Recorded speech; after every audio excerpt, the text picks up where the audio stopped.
The big mindfulness breath before we begin. Hello, I am Lynette Louise, otherwise known as the Brain Broad. There's a hint back there. There's a great big brain back there. There's a big brain in here too, actually, to tell you the truth. Okay, I am Lynette Louise, the Brain Broad. Welcome to another segment of the Leadership Summit, Seeking the Path. Because we're all at some level seeking a path or a deeper path or farther on our path. We're always sort of chasing the horizon, trying to become more than we already are. At least I suspect that's true of you, or you wouldn't be here. All right, before I introduce you to my friend, guest, somebody that I admire greatly, and so you're going to want to listen, I want to tell you that I have a new book out. It's called The Seven Senses of Leadership, and it's really the brain science behind how your senses work and how your information gets in. Now, there's myth busting and there's leaders in it as well, just to keep you sort of aware of how that applies in real time. But it's really a brain book, and so I want you to get that if you understand how your brain functions when you're trying to lead others, how other people hear you, see you, smell you, you will be better at changing lives and leading. So it's a good book. It's on Amazon.com. There, commercial over. Okay. Now, today's guest is someone I've known for a long time and I admire greatly. He doesn't want his name mentioned, so we are going to call him Mystery Businessman, although he's going to let you see his face, so that's really cool. I can verify that everything he says is going to be of value, so I want you to listen up. Thank you very much for being here. Mystery! That's your new name. Mystery! Hi. Hello, hi Lynette. Hi, it's Glad nice to be with you. it's lovely to have you. So I think that the best way to begin so that people understand sort of where you're coming from would be for you to share just a little bit of how you entered into the business world and succeeded.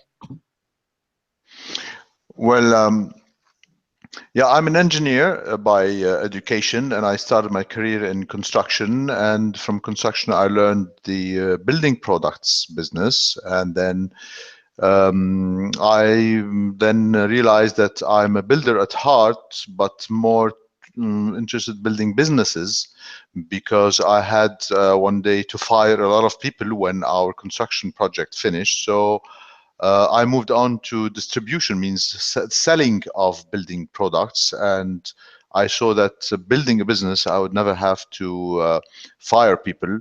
And I started selling building products, and I liked it. And then I then found that it's a better business to be in industrial products. So I moved to industrial products, and from there on, I got into chemicals, specialty chemicals used by industry, and this is how I built my main business, which is now distributing chemicals. But during this journey, I faced a lot of failures, and I failed several times before getting there. I think Is that's this true. a Isn't good that enough true? introduction? Oh, that's a lovely introduction. And I think it's true of most people that part of becoming a success is overcoming the stigma that happens when you fail at something and just taking that and making it food for fodder. So with that in mind, I know that your children say, oh, there was a point when he really had to go for it. Can you tell me what that story is? To go for it means It means to take a bigger risk, work really hard at something, take a big challenge that maybe impressed them enough for them to say that. Yeah, first of all, they had to put up with me being away for many weeks away from them for the past for all of their lives, and working maybe long hours and coming late at home, but I guess I didn't show too much stress, so I don't think it was stressful to them. I enjoyed the journey, so I think it's The main difficulty for them, or what they saw, the sacrifice was really being away from home. Ah, okay. I understand then.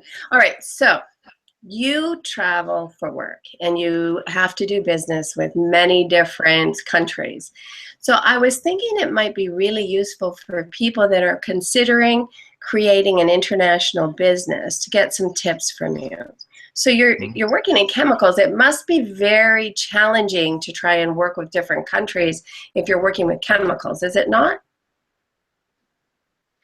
I don't think it's the product line makes it different, whether you're in jewelry or in automobiles or in selling phones or whatever. The product line doesn't make it much different. You have to have expertise in your product line, but the soft skills, the personal side, the relationships, and the commercial aspect, the negotiation aspect, is still the same.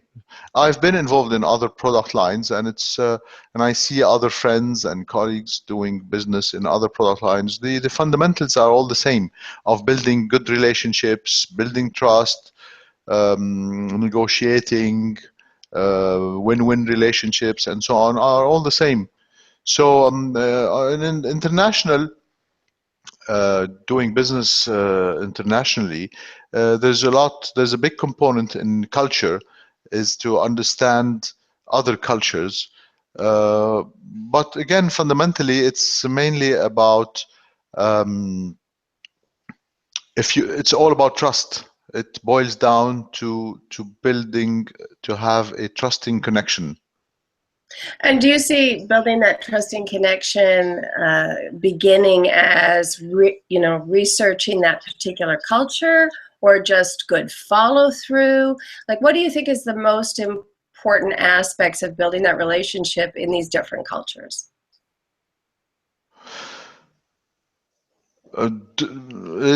Don't assume your own culture to be what is to be the same elsewhere. It's to be to realize that your frame, the way you see things can be different elsewhere, and but at the end of the day, a smile is the international sign to build Friends. trust and acceptance and authenticity, saying the truth and keeping your promises, and remaining mild rather than blunt, are this is what, whether you're doing business in China or Asia or South America, it's pretty similar. And not to be offended by their methods, by the way they may react. It's more trying to understand, to be emphatic and understand what the others, how the others could be thinking. This is in very, very broad terms. Right, right. So what about, say, negotiation skills, for example? Like, I know that very often people will say about one culture, they always negotiate, and another culture, they never negotiate. So when you're in a boardroom situation or you're trying to make a deal, how do you deal with these differing styles of negotiating?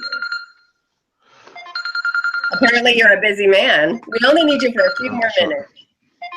Excuse me, just let me put this. So, um, maybe a story would help, like an example of a time when you had to consider their style, their culture.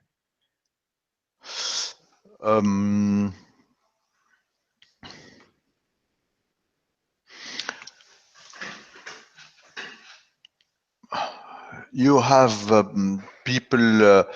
You have the German style, where they give you right away a very squarish situation and position, and they would not move away. They would not move away from it. Versus the Chinese, who would never say no. They mean no, but they would never say it because they don't want to offend you. For them, it's offensive to say no.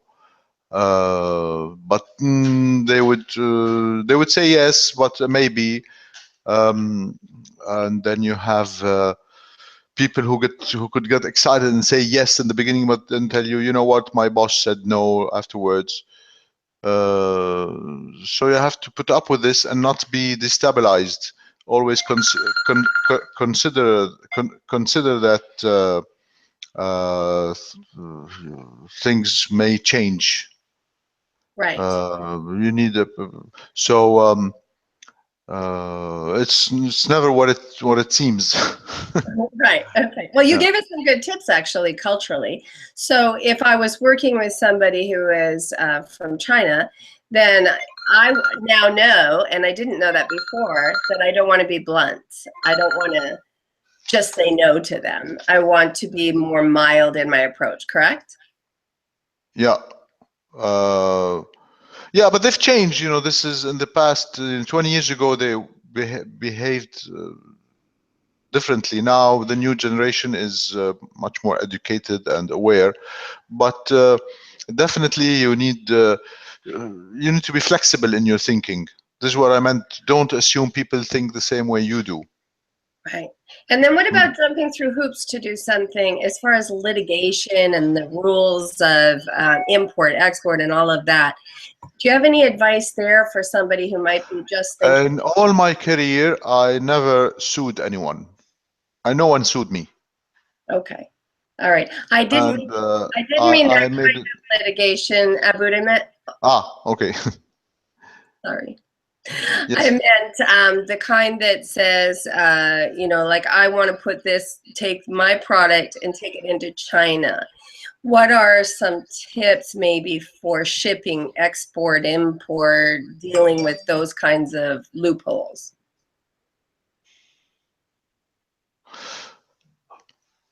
If there's no problems with the shipping with logistics anymore. The only thing you may want to check your product if you're shipping out of China. You may want to the first in the beginning make sure that you're dealing with someone that's serious, reliable. You may want to check your products before they get shipped by yourself or by someone else or by an agency. And but we don't see any major problems anymore. Maybe a percentage of less, of not of the percentage of defects. You have to know what is the possible percentage of defects in general in their production, because it depends at the price you bought and the quality of the products. Okay. So Okay, that's something I also wouldn't have thought of. Thank you. I wouldn't have thought to consider a percentage of defects. So that's also another piece of information without you even, it's easy for you. Okay, I see that you're very busy and I've grabbed you from life, so I'm going to ask you. no, I apologize. This is my phone. I turned it off at the end. I couldn't do it before. I mean, Okay. tried pressing some buttons. Button pressing. All right, so I have 3 questions I've been asking everyone, and I would love to hear your answers to them. The first question is, what is your definition of leadership? Leadership is, first of all, is the ability to change and transform people and processes and make people follow you even into difficult conditions. It's very different from management. Management and administration is basically doing very well something which has established procedures and systems.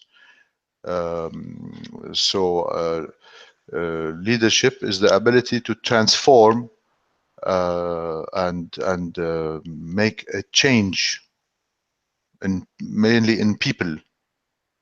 I love that. That's great. And I love that you said it's different than management, because it's quite different.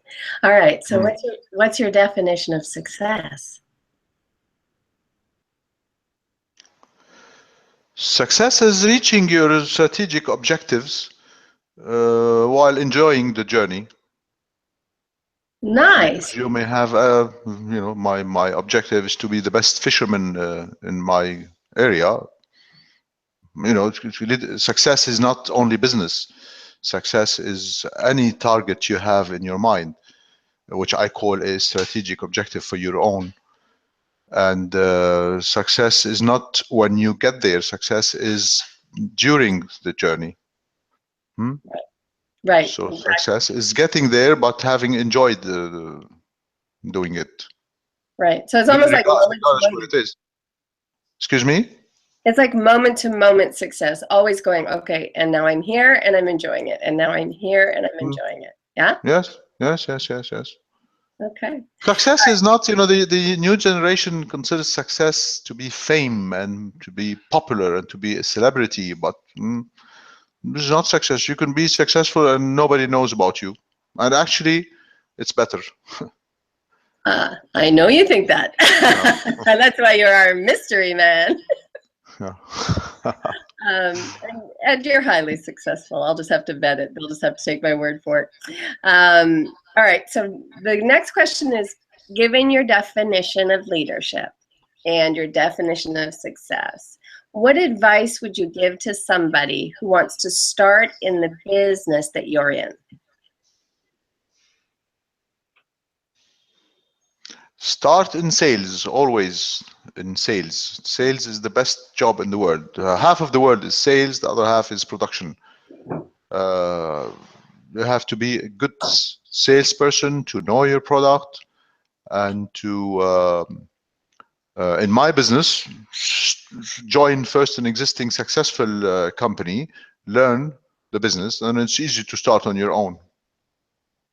Okay. So salesmanship is the essence, is the core of everything. Yeah, I love that, and you're the first person to say that. I think when you understand sales, you almost can go and build any business because you have a sort of a global understanding of to get a product, to get the interest in the client, to make sure that it has quality and all of that. That's brilliant.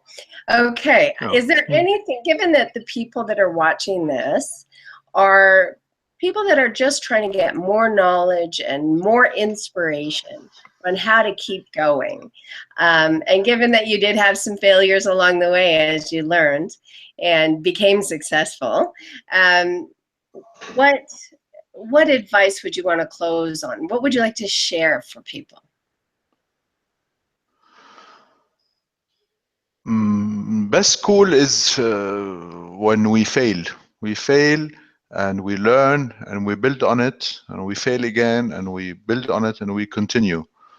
There are very good people around. You have to build on your network and keep going. We all have failures behind us, but success is always ahead of us. Nice. Nice. No, it's very good. It's that thing of, sometimes people get frozen in place because they don't know what to do. But if you're willing to fail, then you can find out what not to do at least. And you can make. And the driver is perseverance, persistence and perseverance. Right. Persist and stay on course. Keep trying. Steer away. You have to steer in the right direction. You have to know which direction to move. Right. Learn from your failures, steer around it, and move ahead. So, Good. And any last minute words on advice for working in an international business? Move around, move your butt. You don't do international. You don't do international. I don't know what field you're talking about. It could be anything, but basically, you have to move, go to exhibitions, conventions, trade shows, meet people, talk to people. You will learn a lot by talking to people face to face and on the phone. You learn seeing others. and trying small size wherever you're trying to do business with, whether it's IT or product or talking to people in these large conventions, you learn enormously. Yeah, and I love that you said move your butt. I think that's a good soundbite. If you want to have an international business, it's great that there's the internet and we can connect everywhere, but really move your butt. Yes, go there. Yeah, thank you. Thank you. All right, I really appreciated that you gave me your time today. Love you and your family very You're much. welcome. Thank you very much. Okay, bye-bye, everyone. That was our Bye-bye. mystery businessman. I'm Lynette Louise, the Brain Broad. Talk to you next segment.